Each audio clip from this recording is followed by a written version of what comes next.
Sveiki, pristatome Jums naują pilotinę laidą apie verslą. Ir su Jumis mano kolegė, laidos vedėja Milda. Ir mano partneris Dainius.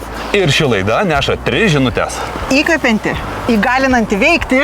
Nestandartinė. Laida verslui, kurios pavadinimas yra Resursų mainai. Laidos tikslas yra skatinti Lietuvoje verslumą. Laidoje dalyvauja 4 verslo architektai. Tai yra žmonės, kurie yra pasiekę savo srityse aukštumų ir jie pasiruošę dalinti savo resursais 4 resursais. Tai yra laikas, žmonės, energija arba pinigai.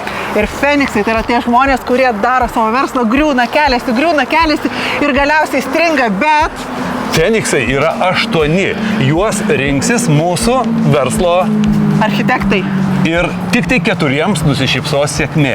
Laidos finale tik 4 Feniksai gaus realią naudą plėsti savo verslą. Ir tai jiems suteiks 4 verslo architektai. Laidoje dalyvau žiūrovai, beje, kuriuo galite tapti ir jūs. Nes vienam iš jų čia ir dabar pasiseks ir galėsite tapti Feniksu.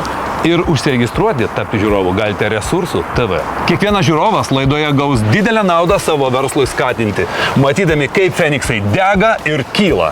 Ir negana to, netvarko vakarėlis garantuotas, nes ten galėsite ne tik Feniksus matyti, bet ir resursų architektus iš arti.